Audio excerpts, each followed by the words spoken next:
Pragmatic loner Hachiman Hikigaya writes an essay describing his view on the lives of contemporary teenagers which displeases his language teacher, Shizuka Hirasuka. As punishment, she forces Hachiman to join the Sobu High School Service Club, and requests that its sole member, Yukino Shida, try to remedy his broken social skills.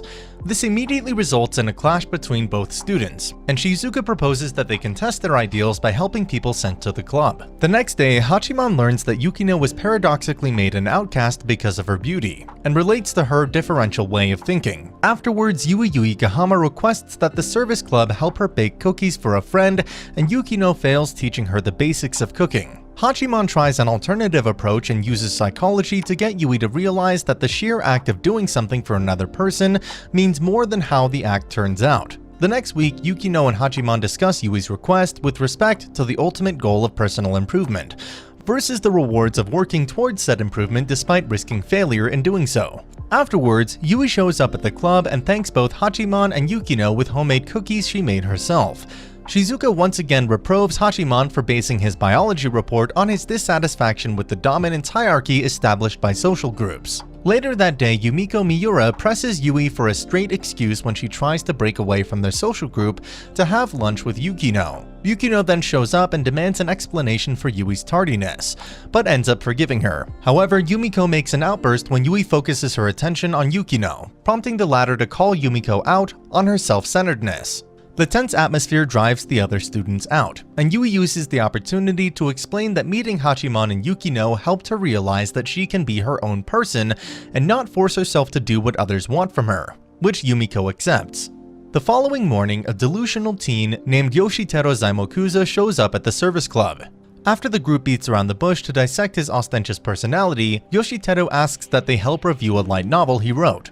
Hachiman and Yukino then stay up all night reading his novel and present their critiques the next day, which turn out less than positive. Despite the service club's brutal honesty, Yoshitero sincerely accepts their words and promises to have them review his next literary work. Yui interrupts Hachiman while having lunch outside his favorite spot and excitedly tells him about her growing relationship with Yukino. During the following gym class, Saika Totsuka practices tennis with Hachiman and eventually asks him to join the tennis club.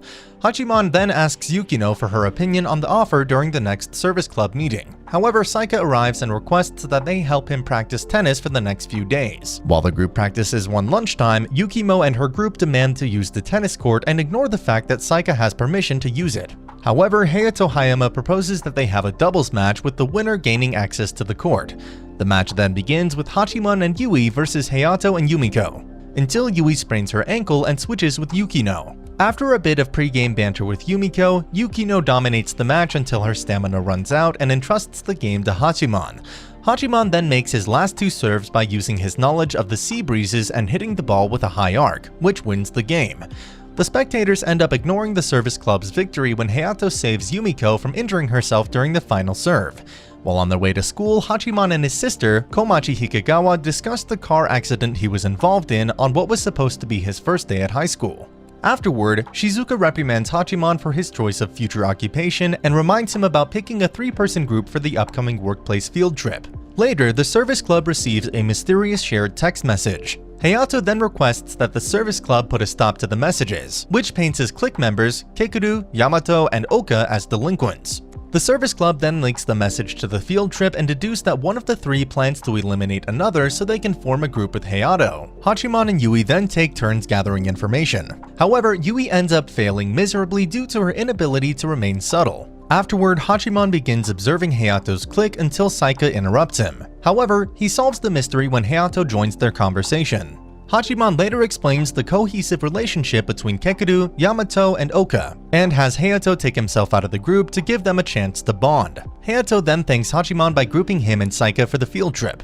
Shizuka scolds Hachiman for arriving at the very end of after-school classes. He then makes his way to the local cafe and runs into Yui, Yukino, and Saika, and they are joined by Komachi and her friend Tashi Kawasaki. Tashi explains his concern over the late-night excursions of his sister Saki Kawasaki, and the service club resolve to get to the bottom of the matter. The next day, the club employs various schemes of approaching Saki which all end in failure. With Komachi's help, however, the service club learns that Saki works nights at a cafe and eventually tracks her down to a bar at the top of a high-class hotel in Chiba. The service club then makes an exit after tensions flare between Saki and Yukino when they discover that the former had deceived the hotel management about her age to obtain employment.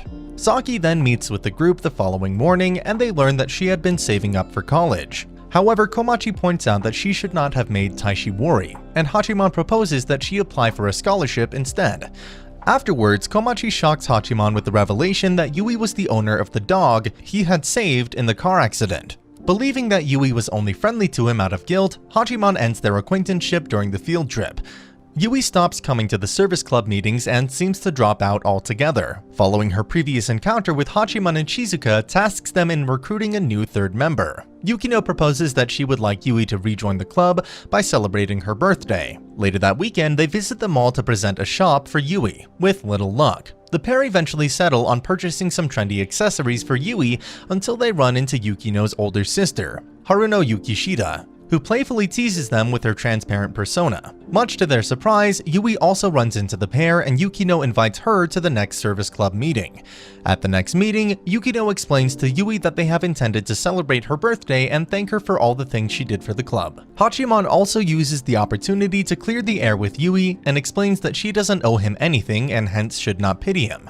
Yui agrees that she never thought of herself as pitying him, but the complexity of the situation leaves her at a loss for words. However, Yukino helps repair the rift between them by sincerely explaining they should drop their current situation and begin a new path, which they decide to take. Hachiman tries his best to relax during summer break and ignores the backlog of messages from Shizuka concerning the service club activities. Shizuka eventually manages to lure Hachiman out and takes the service club and other Sobo High students to a prefectural park in Chiba to observe an elementary school summer camp for a few days. During the orienting event, Hachiman and Yukino bear witness to the deliberate shunning of the young Rumi Tsurumi by her peers, and the many failed attempts by Hayato to remedy the situation. Rumi senses a similar aura from Hachiman and Yukino and confides her problem to them, with Yukino adding that it would only snowball once she gets into middle school with the same people. The Sobu group later tries to come up with ways to help Rumi that evening. However, tensions flare when Yukino shoots down an idea by Yumiko based on her general lack of experience in interactions with people like Rumi. Unable to sleep that night, Hachiman finds Yukino in the woods, and she explains her desire to help Rumi as she sees a reflection of Yui in her, and also a bit of history that exists between herself and Hayato before going to bed. Unable to sleep as well, Rumi sits by a stream under the starlight. The summer camp continues and Shizuka asks the Sobu group to prepare a test of courage and bonfire event for the evening. After some preparations, the Sobu girls relax at a nearby river and Rumi joins Hachiman on the bank where he outlines the waning probability of holding on to elementary school ties as one grows older. However, Rumi explains that she had already given up on making friends based on reciprocating her current treatment to her peers in the past. In order to assist Rumi, Hachiman proposes that the Sobu group create a source of conflict within the peer group that shuns Rumi. This would reveal their true self-allegiance and ultimately shatter the ties between them, thus moving the focus away from Rumi. The plan then seems to work when they implement it during the test of courage, until Rumi saves the girls in a dramatic turn of events.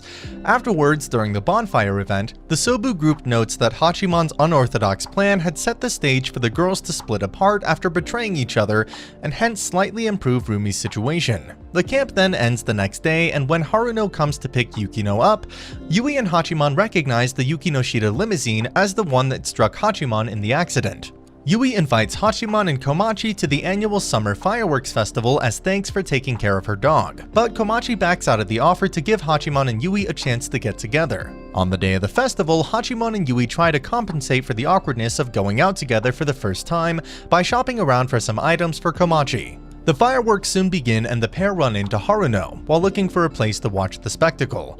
Haruno uses the opportunity to explain a little of the complicated relationship between herself and Yukino, and laments that Yukino has difficulty in forming meaningful relationships with people. At the end of the festival, Haruno mistakenly refers to Yukino's involvement in the accident, but Hachiman brushes it off as water under the bridge. Afterwards, Hachiman takes Yui home, and she explains that she would rather Hachiman, Yukino, and herself not keep their feelings bottled away, and further laments that she would have befriended Hachiman even without the accident, which he rejects based on his own casual reasoning. However, as school resumes the following week, Hachiman begins hating himself for believing that Yukino was incapable of lying since she had opted to conceal her involvement of the accident from him. Shizuka volunteers Hachiman as the male representative of 2F for the Cultural Festival Committee, and Hayama later nominates Minami Sagami as the female representative, who further volunteers to be the committee chair in an attempt to further her self-growth. Afterwards, Minami requests that Yukino assist her with the chairing responsibilities as vice president. Much to everyone's surprise, Yukino excels at managing the festival responsibilities far more effectively than Minami. In the meantime, Hina Ebina takes charge of the stage production, and Haruno tries to apply for a musical performance. Minami then suggests that the committee help prepare for the festival, with Yukino arguing that the logistical work takes priority. However, more than half of the committee take Minami's advice and leave the remaining members in an uphill battle with the growing paperwork. The next day, Yukino efficiently takes on most of the work, but when Hayato criticizes her for it, Hachiman moves the focus away from Yukino by blaming the deserting members. Afterwards, Minami passes out most of her responsibilities to Yukino before going back to help the other classes around school.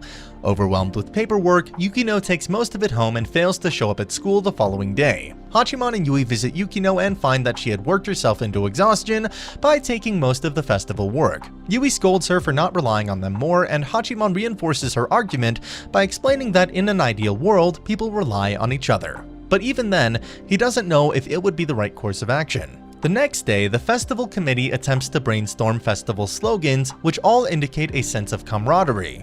Hachiman cleverly proposes a slogan by using the kanji for people to highlight the unfair division of labor which Minami had introduced into the committee. This stunt grants Hachiman the consent for the rest of the committee, and they come out in droves the next day to falsify his words.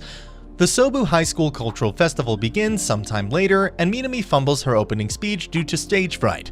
Despite this, the rest of the festival turns out to be a huge hit, especially Hina's yaoi stage production. Hachiman later takes a break, and Yui joins him for lunch and explains that she had decided to wait for Yukino to open up to her and will also actively try to strengthen her bond with Hachiman. Elsewhere, Minami locks herself in the bathroom after being riddled with embarrassment. Sobu High's cultural festival continues, and Hachiman is stuck carrying out his duty as committee member by documenting the day's events on film. Komachi shows up and is surprised to find her brother actually taking a bit of responsibility. As the festival enters its last stages, Haruno entertains the audience with a full orchestra performance. Soon enough, as the closing ceremony approaches, Meguri reports that Minami is missing in action. Since she is needed to deliver the closing speech, the group decides to stall for time while Hachiman searches the campus for her. Hachiman eventually finds Minami atop the laboratory roof and realizes she is sulking because Yukino stole the spotlight away from her, despite asking for her help. Hayato and Minami's clique show up together, although she refuses to budge. Seeing no other alternative, Hachiman craftily uses reverse psychology combined with Minami's true social reality to guilt her into accepting her duty, using a tone which enrages Hayato. Afterwards, the festival ends as Yui, Yukino, Haruno, and Shizuka give their extra musical performance, followed by Minami's closing speech. Everyone shows mixed reactions on Hachiman's course of action, but Shizuka compliments him for always finding ways to rescue people from their problems, but laments that it breaks her heart since he always sacrifices himself to do so. That evening at the service club room, Hachiman and Yukino discuss how far they've come to know each other, with Yukino hinting that they've become friends. Yui eventually shows up at the club to invite them for an after-party hosted by Hayato to celebrate the festival's success. Hachiman ends up pondering that while there aren't any second chances in life, his and Yukino's ideals on society may continue to be seen as deviances. And that's the end of the video. As always, if you liked what you saw, subscribe to the channel. I'll be uploading a lot of videos just like this, so I'll see you in the next one.